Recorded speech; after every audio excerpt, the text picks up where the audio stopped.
Hi అండి, నేను మీ Shilpa Vinay. Welcome to Vinsy kitchen. పండగ రోజుల్లో హడావిడి లేకుండా 9 రకాల ప్రసాదాలని ఈజీగా ఎలా తయారు చేసుకోవాలో ఈ వీడియోలో మనం చూద్దాము. ఇవి వచ్చేసి ఇన్స్టెంట్ పూర్ణం బూరెలు. పప్పు ఉడికించడం, రుబ్బడం ఇవేమి లేకుండా చాలా ఈజీగా చేసుకోవచ్చు. ఈ పూర్ణం బూరెలు చేసుకుంటే ఒకేసారి 2 ప్రసాదాలు రెడీ అయిపోతాయి. మరి ఆలస్యం చేయకుండా ప్రాసెస్లోకి వెళ్ళిపోదాం రండి. ముందుగా స్టవ్ పైన ప్యాన్ పెట్టేసుకుని 3 టేబుల్ స్పూన్ల నెయ్యి వేసుకోవాలి. నెయ్యి బాగా కాగిన తర్వాత పావు కప్పు పచ్చి కొబ్బరి ముక్కలు, బాగా చిన్నగా కట్ చేసుకున్న పచ్చి కొబ్బరి ముక్కలు పావు కప్పు వేసుకుని వేయించుకోవాలి. ఇవి కొంచెం వేగిన తర్వాత 2 టేబుల్ స్పూన్ల జీడిపప్పు పలుకులు వేసుకోవాలి. వీటిని లైట్గా కలర్ చేంజ్ అయ్యేంత వరకు లో ఫ్లేమ్లో వేయించుకోవాలి. మరి ఎర్రగా అవసరం లేదు. చూడండి, ఈ విధంగా వేగితే సరిపోతుంది. ఇప్పుడు వీటిని ఒక గిన్నెలోకి తీసేసుకుని పక్కన పెట్టేసుకోండి. ఈ మిగిలిన నెయ్యిలో 1 కప్పు గోధుమ రవ్వ వేసుకుని వేయించుకోవాలి. ఈ గోధుమ రవ్వ కూడా లో ఫ్లేమ్లో కమ్మటి వాసన వచ్చేంత వరకు వేయించుకోవాలి. ఒక పక్కన గోధుమ రవ్వ వేయించుకుంటూ మరొక పక్కన దీనికి కావాల్సిన నీళ్ళని కాచుకుందాము. 1 కప్పు గోధుమ రవ్వకి 3 కప్పుల నీళ్లు పోసుకోవాలి. ఈ నీళ్ళని మరిగించుకోవాలి. నీళ్లు మరిగేలోపు రవ్వ కూడా చక్కగా వేగిపోయింది. కమ్మటి వాసన కూడా వస్తుందండి రవ్వ వేగితే. అలాగే రవ్వ కూడా చూడండి, ఈ విధంగా కొంచెం తెల్లగా కనిపిస్తుంది. ఈ విధంగా వేయించుకోవాలి. ఇప్పుడు ఇందులో మనం కాచుకున్న వేడి నీళ్ళని కొంచెం పోసుకోవాలి. మీరు కావాలంటే స్టవ్ ఆఫ్ చేసేసుకుని నీళ్లు పోసాక మళ్ళీ ఆన్ చేసుకోవచ్చు. ఒకేసారి ఫాస్ట్గా పోసేసారంటే పొంగినట్లుగా అయిపోతుంది. నిదానంగా పోసుకోవాలి. నీళ్ళన్నీ పోసాక ఒకసారి ఈ నీళ్ళలో రవ్వ బాగా కలిసేలాగా కలుపుకోవాలి. ఇప్పుడు మూత పెట్టేసుకుని లో ఫ్లేమ్లో ఇది బాగా దగ్గర పడేంత వరకు ఉడికించుకోవాలి. చూడండి, నీళ్ళన్నీ ఎగిరిపోయాయి కదా, ఈ విధంగా పొడిగా ఉడికించుకోవాలి. ఒకవేళ మీకు రవ్వ ఉడకలేదు అనిపిస్తే మరికొంచెం వేడి నీళ్ళు పోసి ఉడికించుకోవచ్చు. నాకైతే రవ్వ చక్కగా ఉడికిపోయింది. ఇప్పుడు ఇందులో 2 కప్పుల తురిమిన బెల్లం వేసుకోవాలి. 1 కప్పు రవ్వకి 2 కప్పుల తురిమిన బెల్లం వేసుకోవాలి. ఈ బెల్లం ఇందులో బాగా కలిసేలాగా కలిపేసుకుని మనం వేయించి పెట్టుకున్న కొబ్బరి జీడిపప్పు పలుకులు ఉన్నాయి కదా, అవి వేసేసుకోవాలి. అలాగే 4-5 యాలకుల్ని మెత్తగా పొడి చేసి వేసుకుని ఇవి కూడా ఇందులో బాగా కలిసేలాగా కలుపుకోవాలి. ఇలా బాగా కలిపేసుకుని మళ్ళీ మూత పెట్టేసి లో ఫ్లేమ్లో ఇది బాగా దగ్గర పడేంత వరకు ఉడికించుకోవాలి. మాడిపోకుండా మధ్యలో కలుపుకుంటూ ఉండాలి. ఇది ఇంకా పలచగానే ఉంది కదా, మరి కొంచెం దగ్గర పడేంత వరకు ఉడికించుకోవాలి. నీళ్ళన్నీ కూడా పూర్తిగా ఎగిరిపోయాయి. చూడండి, పాకం వచ్చినట్లుగా పాకంగా జిగురుగా ఉంటుంది. ఈ విధంగా దగ్గర పడేంత వరకు ఉడికించుకోవాలి. ఇలా ఉడికించేసుకుని చివరిగా మరొక టేబుల్ స్పూన్ నెయ్యి వేసుకుని స్టవ్ ఆఫ్ చేసేసుకోండి. దీన్ని ఇలాగే గోధుమ రవ్వ కేసరిలాగా ప్రసాదంగా పెట్టేయచ్చు. అలాగే పూర్ణం బూరెలు వేసేయచ్చు. ఒకేసారి 2 ప్రసాదాలు అయిపోతాయి. ఇప్పుడు దీన్ని కొంచెం చల్లారనివ్వాలి. గోరువెచ్చగా అయ్యేంతవరకు పక్కన పెట్టేసుకోండి. ఈలో మనం పైపిండి కలుపుకుందాము. మిక్సింగ్ బౌల్లో 1 కప్పు గోధుమ పిండి, అదే కప్పుతో 1/2 కప్పు బియ్యపిండి కూడా వేసుకోవాలి. బియ్యపిండి వేయడం వల్ల బాగా క్రిస్పీగా వస్తాయి. అలాగే కొంచెం సాల్ట్, 2-3 చిటికెల సాల్ట్ వేసుకోవాలి. 2 టేబుల్ స్పూన్ల పంచదార, మీరు పంచదారకు బదులుగా బెల్లమైనా వేసుకోవచ్చు. 1/2 టేబుల్ స్పూన్ నెయ్యి కానీ నూనె కానీ వేసుకోవాలి. అలాగే 2-3 చిటికెళ్ళ వంట సోడా, ముందైతే కొంచెం వేసుకోండి, కావాలంటే చూసుకుని కూడా వేసుకోవచ్చు. ఒకసారి బాగా కలిపేసుకుని ఇందులో కొంచెం నీళ్ళు పోసుకుంటూ పిండిని మరీ గట్టిగా కాకుండా అలానే మరీ పలుచగా కాకుండా కలుపుకోవాలి. నీళ్ళు చూసుకుంటూ కొంచెం పోసుకోవాలి. పిండి ఎక్కడా కూడా ఉండలు లేకుండా బాగా కలుపుకోవాలి. మీరు కావాలంటే చేత్తో అయినా కలుపుకోవచ్చు. చూడండి, ఈ విధంగా ఎక్కడా ఉండలు లేకుండా ఈ కన్సిస్టెన్సీ ఉండేలాగా కలుపుకోవాలి. మరీ చిక్కగా ఉండకూడదు, అలానే మరీ పలుచగా ఉండకూడదు. ఈ విధంగా కొంచెం స్టిక్కీగా ఉండాలి. పైపిండి రెడీ అయిపోయింది. ఈలోపు మనం తయారు చేసుకున్న కేసరి ఉంది కదా, అది కొంచెం చల్లారి ఉంటుంది. మరీ పూర్తిగా చల్లారిపోకూడదు, కొంచెం గోరువెచ్చగా ఉండాలి. ఒకసారి అంతా బాగా కలిసేలాగా కలుపుకోవాలి. ఎక్కడ కూడా గడ్డలు లేకుండా కలిపేసుకుని కొంచెం ఈ మిశ్రమాన్ని తీసుకుని బాల్స్ లాగా చేసుకోవాలి. మీకు పూర్ణాలు ఏ సైజు కావాలో దానికి తగ్గట్టుగా బాల్స్ చేసేసుకోండి. నేనైతే ఈ సైజ్ చేస్తున్నాను. కొన్ని పూర్ణాల కోసం ఇలా బాల్స్ లాగా చేసేసి కొంచెమేమో హల్వా ప్రసాదం కోసం హల్వా పక్కన పెట్టేస్తున్నాను. ఈ బాల్స్ చేసేటప్పుడే స్టవ్ పై నూనె పెట్టేసామంటే నూనె చక్కగా కాగిపోతుంది. నూనె కాగిన తర్వాత కొంచెం పిండి వేసి చూడండి, పిండి వెంటనే ఇలా పైకి రావాలి. అలాగే చక్కగా పొంగుతుంది. ఇలా పొంగింది అంటే పొంగి చూడండి, చక్కగా రౌండ్గా వచ్చింది. మనం వేసిన వంట సోడా కరెక్ట్గా సరిపోయినట్లు. ఒకవేళ మీకు పొంగకపోతే మరి కొంచెం ఒక 2-3 చిటికెళ్ళు వంట సోడా వేసుకోవచ్చు. ఇప్పుడు పిండిలో మనం తయారు చేసుకున్న బాల్స్ ఒక్కొక్కటిగా వేస్తూ స్పూన్తో చూడండి పిండితో అన్ని వైపులా కోట్ చేసుకోవాలి. నిదానంగా తీసి ఎక్స్ట్రా పిండిని చూడండి ఈ విధంగా తీసేసుకోవాలి, లేదంటే తోకలుగా వస్తుంది. ఇలా తీసేసుకుని నిదానంగా నూనెలోకి వేసేసుకోవాలి. ఇలాగే నూనెకి సరిపడా వేసేసుకోవాలి. మీడియం ఫ్లేమ్లో పచ్చిదనం తగ్గేంత వరకు కాలనివ్వాలి. వెంటనే కదపొద్దు. పైన పచ్చిదనం తగ్గి చక్కగా రంగు మారాయి చూడండి. ఈ విధంగా కాలిన తర్వాత రెండో వైపుకు తిప్పుకోవాలి. చిన్న ముక్కుడు కదా, ఒకదానికొకటి అంటుకుపోయాయి. బాగా కాలిన తర్వాత విడతీస్తే ఈజీగానే వచ్చేస్తాయి. ఫ్లేమ్ని అస్సలు హైలో పెట్టద్దు, మీడియం ఫ్లేమ్లోనే మంచి రంగు వచ్చేంత వరకు కాలనిస్తే ఇవి క్రిస్పీగా వస్తాయి. కాలిన తర్వాత చూడండి ఈ విధంగా విడదీస్తే చక్కగా విడిపోతాయి. ఈ విధంగా గోల్డెన్ బ్రౌన్ కలర్ వచ్చేంత వరకు కాలనివ్వాలి. ఇలా కాలిన తర్వాత నూనెలో నుంచి తీసేసుకోవడమే. చూడండి ఎంత బాగా వచ్చాయి కదా ఇన్స్టెంట్ పూర్ణం బూరెలు. పప్పు పూర్ణం బూరెలు అయితే నూనెలో వేసినప్పుడు చీదే ఛాన్స్ ఉంటుందండి. ఇవైతే అస్సలు ఆ సమస్య కూడా ఉండదు. వేడిగా తింటే పైన క్రిస్పీగా, లోపల కేసరి స్టఫింగ్తో మధ్య మధ్యలో కొబ్బరి జీడిపప్పు పలుకులు తగులుతూ రుచి అయితే అద్భుతంగా ఉంటుందండి. చేసుకోవడం కూడా చాలా ఈజీగా ఉంది కదా. చూడండి మీకు పైన క్రిస్పీగా తెలుస్తుంది. ఆరిన తర్వాత ఇవి కొంచెం మెత్తబడతాయి. వేడి మీద తింటే కనుక బాగా క్రిస్పీగా ఉంటాయి. ఇన్స్టెంట్ పూర్ణం బూరెలు అలాగే హల్వా 2 ప్రసాదాలు రెడీ అయిపోయాయి కదా. ఇప్పుడు మనం ప్రసాదం గారెలు ఎలా తయారు చేసుకోవాలో చూద్దాము. గారెల కోసం ఇక్కడ నేను 1 కప్పు నిండుగా, పై వరకు 1 కప్పు నిండుగా మినపప్పు తీసుకున్నాను. ఇవి వెయిట్లో వచ్చేసి 1/2 కిలో ఉంటాయి. వీటిని 1కి 2 సార్లు శుభ్రంగా కడిగేసి కనీసం 4 గంటల పాటైనా నానపెట్టుకోవాలి. నేను ముందే నానపెట్టేశాను. మినపప్పు చక్కగా నానిన తర్వాత ఒకసారి కడిగేసి నీళ్ళన్నీ వంపేసి పెట్టేసుకోండి. ఇప్పుడు ఈ పప్పుని గ్రైండ్ చేసుకుందాము. చిన్న మిక్సీ జార్ తీసుకుంటే పప్పు చక్కగా నలుగుతుంది. మరి పై వరకు నిండుగా కాకుండా సగం కంటే కూడా కొంచెం ఎక్కువ ఉండేలాగా పప్పు వేసుకోండి. మరి ఎక్కువ వేసేసుకోవద్దు. చిన్న జార్ అయితే పప్పు చక్కగా నలుగుతుంది. ఇప్పుడు ఇందులో కొంచెం సాల్ట్ వేసుకోవాలి. మరి ఎక్కువ వేసేసుకోవద్దు. కొంచెం సాల్ట్ వేసి ముందు నీళ్లు పోయకుండా గ్రైండ్ చేసుకోవాలి. తర్వాత కొంచెం నీళ్లు పోసుకుంటూ పిండిని కొంచెం గట్టిగా బాగా సాఫ్ట్గా గ్రైండ్ చేసుకోవాలి. నీళ్ళు చూసుకుంటూ కొంచెం వేసుకుంటూ గ్రైండ్ చేసుకోవాలి. పిండి చూడండి బాగా మెత్తగా ఈ విధంగా కన్సిస్టెన్సీ, మరి గట్టిగా కాకుండా అలానే మరి పల్చగా కాకుండా ఈ విధంగా ఉండేలాగా గ్రైండ్ చేసుకోవాలి. ఇలా గ్రైండ్ చేసుకున్న పిండిని ఒక గిన్నెలోకి తీసేసుకోండి. ఇదే విధంగా మిగిలిన పప్పు అంతా కూడా గ్రైండ్ చేసుకోవాలి. పప్పు గ్రైండ్ చేసిన ప్రతిసారి కొంచెం సాల్ట్ వేసుకుంటూ గ్రైండ్ చేసుకోవాలి. మనం తీసుకున్న 1/2 కిలో పప్పుకి 1/2 టీ స్పూన్ సాల్ట్ అయితే సరిపోతుంది. అలాగే ఇందులో బాగా చల్లటి నీళ్ళు ఫ్రిడ్జ్లో వాటర్ పోసి గ్రైండ్ చేస్తే గారెలు బాగా గుల్లగా వస్తాయి. గ్రైండ్ చేసుకున్న ఈ పిండంతటిని కూడా ఒక గిన్నెలోకి వేసేసుకోండి. ఇప్పుడు ఇందులో కచ్చాపచ్చాగా దంచుకున్న మిరియాల పొడి 1 టీ స్పూన్ నిండుగా మిరియాల పొడి వేసుకోవాలి. అలాగే 1/2 టీ స్పూన్ జీలకర్ర కూడా వేసుకోవాలి. ఇంకా నేను ఇందులో అల్లం పచ్చిమిర్చి ఇవేమీ వేయట్లేదు. మీరు కావాలంటే జీలకర్ర మిరియాలకు బదులుగా అల్లం పచ్చిమిర్చి పేస్ట్ వేసుకుని కూడా చేసుకోవచ్చు. లేదంటే ఈ విధంగా ఒకసారి ట్రై చేయండి. గారెలు చాలా రుచిగా ఉంటాయి. 2 నిమిషాల పాటు ఈ పిండిని బాగా బీట్ చేసుకోవాలి. అప్పుడే మనకి గారెలు గుల్లగా వస్తాయి.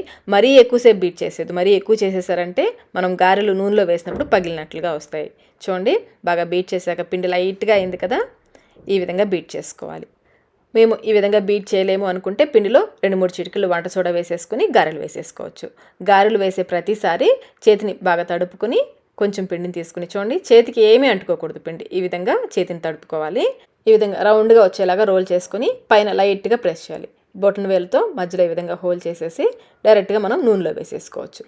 ఇప్పుడిప్పుడే గారెలు వేయడం స్టార్ట్ చేసిన వాళ్ళకి ఈ ట్రిక్ అయితే చాలా బాగా ఉపయోగపడుతుంది. చిన్న బాక్స్ మూత తీసేసుకుని ఏదైనా కాటన్ క్లాత్ కానీ కచీఫ్ కానీ తీసుకుని తడిపి తీసుకోండి. తడిపి తీసేసుకుని ఈ మూత చుట్టూ పెట్టేసుకోవాలి. గట్టిగా మనకి రబ్బర్ బ్యాండ్ కానీ ఏదైనా చిన్న తాడు కానీ తీసేసుకుని గట్టిగా ఈ విధంగా రబ్బర్ బ్యాండ్తో, నేనైతే రబ్బర్ బ్యాండ్ వేసేస్తున్నాను. చూడండి ఈ విధంగా గట్టిగా ఉండాలి, లూజ్గా ఉండకూడదు. గారె వేసి ప్రతిసారి కూడా క్లాత్ని తడుపుకోవాలి. నీళ్ళతో తడిపేసుకుని చెయ్యిని కూడా కొంచెం తడుపుకోండి. పిండి అంటుకోకుండా చెయ్యిని తడిపేసుకుని కొంచెం పిండి తీసి ఈ విధంగా రోల్ చేసుకోవాలి. బాగా రౌండ్గా రోల్ చేసేసుకొని దీనిపైన వేసేసి కొంచెం ప్రెస్ చేయండి. మరి ఎక్కువ వద్దు, లైట్గా ప్రెస్ చేసి మధ్యలో హోల్ చేసేయాలి. హోల్ చేసేటప్పుడు వేలిని కూడా కొంచెం తడుపుకుంటే మనకి ఈ రంధ్రం చక్కగా పెద్దగా వస్తుంది. ఇప్పుడు నిదానంగా మనం ఈ విధంగా నూనెలోకి వేసేసుకోవాలి. ఈజీగా పడిపోతుంది. అయితే ప్రతిసారి కూడా క్లాత్ని చక్కగా తడుపుకోవాలి. నెక్స్ట్ ఇది వేసేటప్పుడు పిండేమీ లేకుండా క్లీన్ చేసుకోవాలి. నీళ్ళతో తడిపితేనే చక్కగా మనకి నూనెలో వేసినప్పుడు ఈజీగా జారిపోతుంది.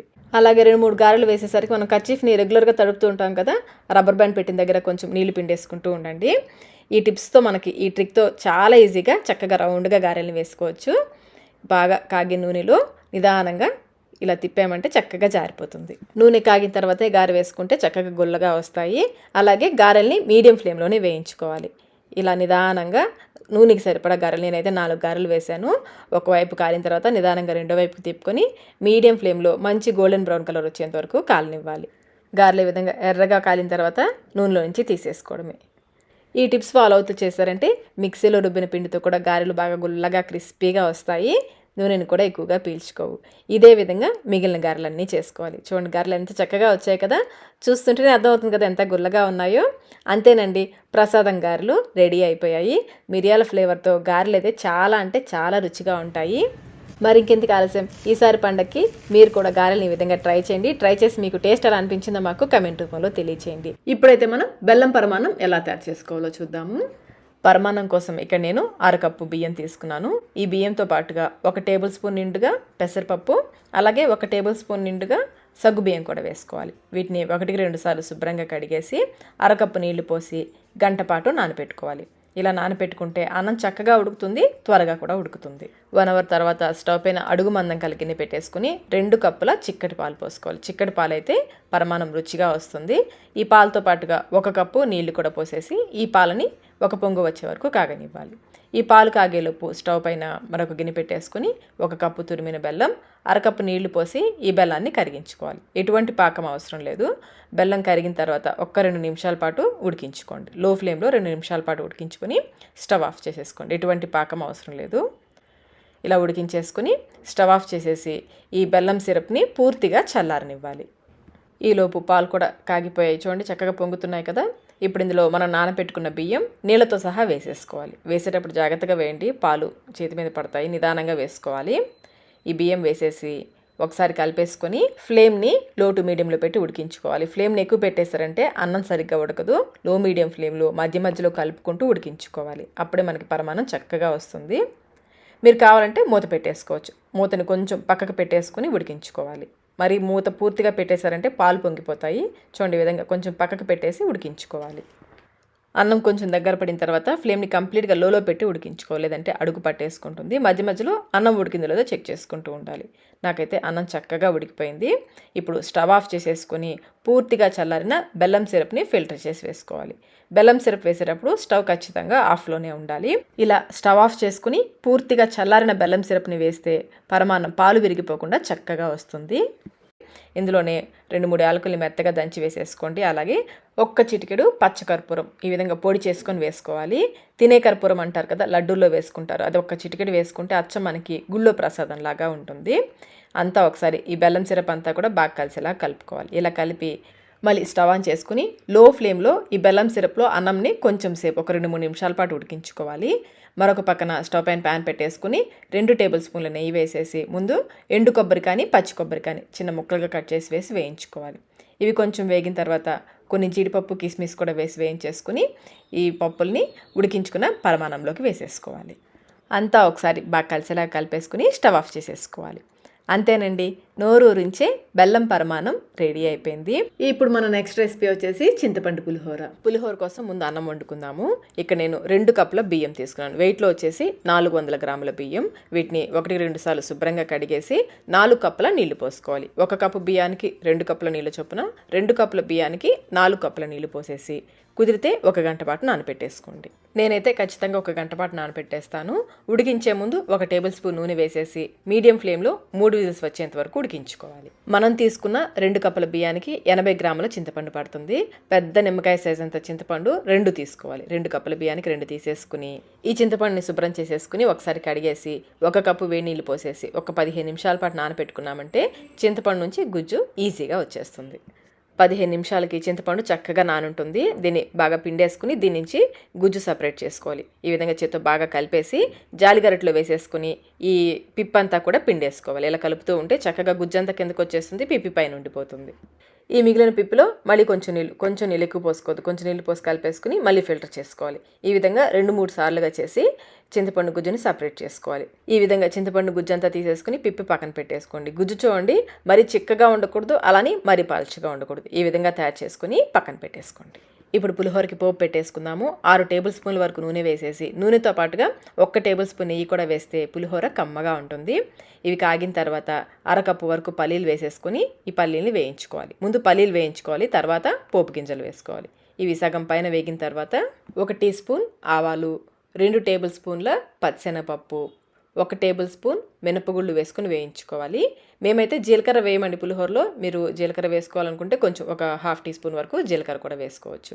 ఈ పోపు గింజలు కూడా బాగా వేగిన తర్వాత 1/2 కప్పు జీడిపప్పు కూడా వేసుకొని వేయించుకోవాలి. జీడిపప్పు చివరిలో వేసుకోండి, ముందే వేసేసారంటే జీడిపప్పు మాడిపోతుంది.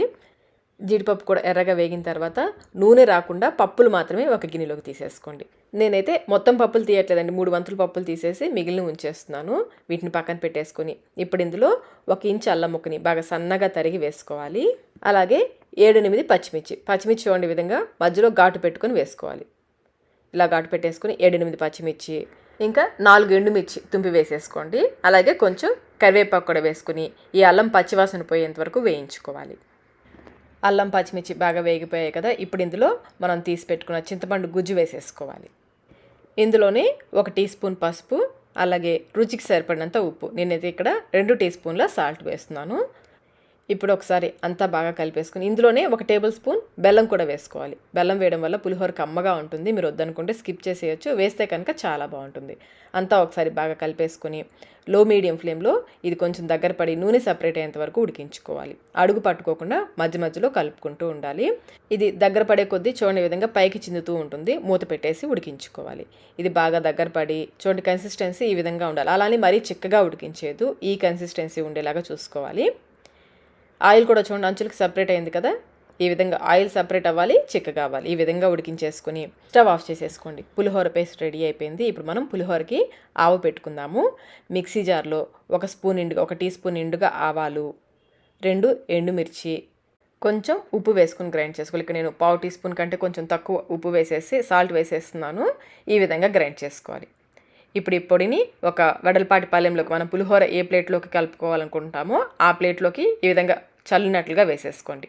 ఈ ఆవు పిండి పైన ఉడికించుకున్న వేడి అన్నం వేసుకోవాలి. వేడి అన్నం వేసుకోవాలి. కొంతమంది అయితే ఈ పొడిని పులిహోర పేస్ట్ చేశాక చివర్లో స్టవ్ ఆఫ్ చేసేసి చివర్లో కలుపుతారు. నేను ఎవరి దగ్గర అయితే ఈ రెసిపీ నేర్చుకున్నానో ఆ ఆంటీ అయితే ఇలాగే చేసేవారు. నేను మీకు ఆ రెసిపీ చూపిస్తున్నాను. ఆవు పిండిని ఈ విధంగా అన్నంతో కవర్ చేసేసుకొని ఈ అన్నాన్ని కొంచెం చల్లారనివ్వాలి. మనం అన్నం వండేటప్పుడు నూనె వేసి వండాం కదా, అందుకనే చక్కగా పొడి పొడిలాడుతుంది అన్నం. ఇది కొంచెం చల్లారిన తర్వాత మనం వేయించి పెట్టుకున్న పప్పులు, చింతపండు గుజ్జు వేసేసుకొని కలుపుకోవాలి. ఈ పప్పుల్ని చింతపండు గుజ్జుతో పాటు ఉడికించేసామంటే మెత్తగా అయిపోతాయండి. అందుకని కొన్ని పప్పులు తీసి పక్కన పెట్టేసుకుని ఈ విధంగా చివర్లో కలుపుకుంటే పులిహోర తినేటప్పుడు బాగా కరకరలాడుతూ ఉంటాయి పప్పులు. నేనైతే మొత్తం పేస్ట్ వేసేసానండి. మనం తీసుకున్న 2 కప్పుల బియ్యానికి 80 గ్రాముల చింతపండు కరెక్ట్గా సరిపోతుంది. స్పూన్తో కంటే కూడా చేత్తోనే బాగా కలుస్తుంది. ఈ విధంగా బాగా కలిపేసుకొని చివరిగా కొంచెం పచ్చి కరివేపాకు వేసుకుంటే పులిహోర రుచి మరింత బాగుంటుంది. అంతేనండి, గుమగుమలాడే ప్రసాదం పులిహోర, ఆవు పెట్టిన ప్రసాదం పులిహోర రెడీ అయిపోయింది. రుచి అయితే అద్భుతంగా ఉంటుంది. ఈసారి పండగకి ఈ విధంగా తప్పకుండా ట్రై చేయండి. ఇప్పుడైతే మనం ప్రసాదం శనగలు ఎలా తయారు చేసుకోవాలో చూద్దాము. 1 కప్పు శనగలు, మీరు ఏ కప్ అయినా తీసుకోండి. 1 కప్పు శనగల్ని శుభ్రంగా కడిగేసి రాత్రంతా నానబెట్టేసుకోవాలి. మార్నింగ్ అంతా చక్కగా నానిపోయాయి కదా, వీటిని మళ్ళీ ఒకసారి కడిగేసుకుని కుక్కర్లోకి వేసేసుకోవాలి. మనం ఏ కప్పుతో అయితే శనగలు తీసుకున్నామో అదే కప్పుతో 3/4 కప్పు నీళ్లు పోసేసి, అంటే ఇవి కొంచెం మునిగేంత వరకు నీళ్లు పోసేసి కొంచెం సాల్ట్ వేసుకోవాలి. మరీ ఎక్కువ వేసుకోవద్దు. కొంచెం సాల్ట్ కూడా వేసేసి మీడియం ఫ్లేమ్లో 4 విజిల్స్ వచ్చేంత వరకు ఉడికించుకోవాలి. కుక్కర్లో ప్రెషర్ అంతా పోయాక మూత తీసుకోవాలి. ఒక పప్పు మనం నొక్కి చూస్తే ఉడికిందో లేదో తెలుస్తుంది. చక్కగా ఉడికిపోయాయి. ఇప్పుడు వీటిని జాలిగిన్నెలో వేసేసుకుని ఎక్సెస్ వాటర్ అంతా కూడా డ్రైన్ చేసేసుకోవాలి. దీన్ని పక్కన పెట్టేసి ఇప్పుడు స్టవ్ పైన ప్యాన్ పెట్టేసుకుని 1 స్పూన్ నెయ్యి వేసుకోవాలి. నెయ్యికి బదులుగా మీరు నూనె అయినా వేసుకోవచ్చు. కాగిన తర్వాత 1/2 టీ స్పూన్ ఆవాలు, 1/2 టీ స్పూన్ జీలకర్ర, 3-4 ఎండుమిర్చిని తుంపి వేసేసుకుని వేయించుకోవాలి. ఇవి వేగిన తర్వాత ఇందులో కొంచెం కరివేపాకు, కొంచెం పసుపు, ఎక్కువ వద్దు, కొంచెం పసుపు, కొంచెం ఇంగువ, అలాగే కొంచెం ఉప్పు. ఆల్రెడీ మనం ఉడికించేటప్పుడు కూడా వేసాం కదా, కొంచెం ఉప్పు కూడా వేసేసుకొని సాల్ట్ కూడా వేసేసుకొని కలుపుకోవాలి. ఇలా కలిపేసుకుని మనం ఉడికించుకున్న శనగలు ఉన్నాయి కదా, అవి కూడా వేసేసుకొని కలుపుకోవాలి. ఈ శనగలు మరింత రుచిగా ఉండడానికి ఇందులో 1/4 కప్పు పచ్చి కొబ్బరి తురుము కూడా వేసుకోవాలి. మీరు వద్దనుకుంటే స్కిప్ చేసేయచ్చు, వేస్తే కనుక చాలా బాగుంటుంది. అలాగే సన్నగా తురిమిన కొత్తిమీర కూడా వేసేసుకుని ఒకసారి ఇవన్నీ కూడా మళ్ళీ బాగా కలిసేలా కలుపుకోవాలి. ఇవి కలిపేటప్పుడు ఫ్లేమ్ని లోలో పెట్టేసుకోండి. బాగా కలిసిన తర్వాత స్టవ్ ఆఫ్ చేసేసుకోండి. అంతేనండి, ప్రసాదం శనగలు కూడా రెడీ అయిపోయాయి. ఇప్పుడైతే మనం బెల్లం పానకం ఎలా తయారు చేసుకోవాలో చూద్దాము. ముందుగా పానకం కోసం 1/4 కప్పు తురిమిన బెల్లం, అలాగే 1/2 టీ స్పూన్ శొంఠి పొడి, ఎండు అల్లం పొడి ఉంటుంది కదా, 1/2 టీ స్పూన్ వేసుకుని 1 కప్పు వరకు నీళ్లు పోసేసి ఈ బెల్లాన్ని కరిగించుకోవాలి. బెల్లం కరిగేలోపు 20 నుంచి 25 వరకు మిరియాలు, 2 యాలకులు వేసి మెత్తగా దంచుకోవాలి. మిరియాల పొడి, యాలకుల పొడి 2 విడివిడిగా వేసే కంటే కూడా 2 కలిపి దంచి పొడి చేసుకుని వేసుకుంటే పానకానికి మంచి రుచి వస్తుంది. ఈ విధంగా దంచుకుని పక్కన పెట్టేసుకోండి. బెల్లం కూడా పూర్తిగా కరిగిపోయింది. ఇప్పుడు ఈ బెల్లం నీళ్ళని ఫిల్టర్ చేసుకోవాలి. ఇలా ఫిల్టర్ చేసుకోవడం వల్ల బెల్లంలో నలకలు ఉంటే పోతాయి. అలాగే మనం అల్లం దంచి వేసాం కదా, ఆ కచ్చా పచ్చగా దంచుకున్నదంతా కూడా ఫిల్టర్ అయిపోతుంది. ఇప్పుడు ఇందులో మనం దంచి పెట్టుకున్న యాలకులు, మిరియాల పొడి వేసుకోవాలి. అలాగే 1/2 టీ స్పూన్ వరకు కూడా నిమ్మరసం వేసుకుని నేను మరొక 1/4 కప్పు నీళ్లు పోస్తున్నాను. అంతా ఒకసారి బాగా కలిసేలాగా కలుపుకోవాలి. నిమ్మరసం మరీ ఎక్కువ వేసుకోవద్దు, కొంచెం వేసుకుంటే సరిపోతుంది. శొంఠి పొడి, నిమ్మరసం ఇవన్నీ వేయడం వల్ల అచ్చ మనకి గుళ్ళో ఇచ్చిన పానకం లాగానే ఉంటుందండి రుచి. చివరిగా 2 తులసి దళాలు వేసుకోవాలి. అంతేనండి, పానకం రెడీ అయిపోయింది. ఇప్పుడు మనం చలిమిడి ఎలా తయారు చేసుకోవాలో చూద్దాము. అరకప్పు బియ్యం పిండి, ఇది పొడి బియ్యం పిండి అండి, తడిపిండి కాదు. అరకప్పు పొడి బియ్యం పిండిలో 1/2 కప్పు తురిమిన బెల్లం వేసుకోవాలి. మనం 1 కప్పు బియ్యం పిండి తీసుకుంటే అరకప్పు బెల్లం వేసుకోవాలి. ఇందులోనే 2 యాలకులు కూడా వేసేసి నేను మిక్సీ జార్లో వేసేసి గ్రైండ్ చేసేస్తున్నాను. ఇలా గ్రైండ్ చేయడం వల్ల బెల్లం పిండిలో బాగా కలిసిపోతుంది. అలాగే ఇందులో పచ్చి కొబ్బరి ముక్కలు కొన్ని వేసుకుంటే చలిమిడి తినేటప్పుడు మధ్య మధ్యలో తగులుతుంటే చాలా రుచిగా ఉంటుంది. ఒకసారి ఇదంతా బాగా కలిసేలా కలిపేసుకుని ఇప్పుడు ఇందులో కొంచెం కొంచెం నీళ్ళు పోసుకుంటూ కలుపుకోవాలి. నీళ్ళు అస్సలు ఎక్కువ పోయొద్దండి, చూసుకుంటూ కొంచెం కొంచెం పోసుకుంటూ కలుపుకోవాలి. ఈ నీళ్లు పోస్తూ ఉంటే బెల్లం కరిగి ముద్దగా అవుతుంది. ఒకేసారి ఎక్కువ అయితే పోసుకోవద్దు, కొంచెం కొంచెం పోసుకుంటూ కొంచెం గట్టిగా ప్రెస్ చేస్తూ కలపండి, ఒక ముద్దగా అవుతుంది. అప్పటి వరకు కొంచెం కొంచెం నీళ్ళు పోసుకుంటూ చూసుకుంటూ కలుపుకోవాలి. చూడండి, ఈ విధంగా ఒక ముద్దగా అయ్యేంతవరకు కలుపుకొని ఇప్పుడు ఇందులో 1 టీ స్పూన్ నెయ్యి వేసేసి ఈ నెయ్యి అంతా ఇందులో బాగా కలిసేలా కలుపుకోవాలి. నెయ్యి వేయడం వల్ల చలిమిడికి మంచి రుచి వస్తుంది. మీరు వద్దనుకుంటే స్కిప్ చేసేయచ్చు. ఈ నెయ్యి అంతా బాగా కలిసేలాగా కలిపేసుకుని ఒక ముద్దలాగా చేసేసుకోవడమే. అంతేనండి, పచ్చి చలిమిడి రెడీ అయిపోయింది. టేస్ట్ అయితే అద్భుతంగా ఉంటుందండి ఇలా చేసుకుంటే. చివరిగా 9వ ప్రసాదం వడపప్పు. కొంచెం పెసరపప్పుని శుభ్రంగా కడిగేసుకుని అరగంట లేదా గంట పాటు నానబెట్టేసి నీళ్ళన్నీ వడకట్టేసుకోవాలి. ఇప్పుడు ఇందులో చిన్న బెల్లం ముక్క పెట్టేసి నైవేద్యంగా సమర్పించుకోవడమే. చూసారు కదా, 9 రకాల ప్రసాదాలని ఇలా ప్లాన్ చేసుకుంటే చాలా ఈజీగా చేసుకోవచ్చు. మరి ఈ వీడియో మీకు నచ్చినట్లయితే లైక్ చేయండి, మీ ఫ్రెండ్స్కి, ఫ్యామిలీ మెంబర్స్కి షేర్ చేయండి. ఇలాంటి మరిన్ని రెసిపీస్ కోసం మన ఛానల్ని సబ్స్క్రైబ్ కూడా చేసుకోండి. Thank you.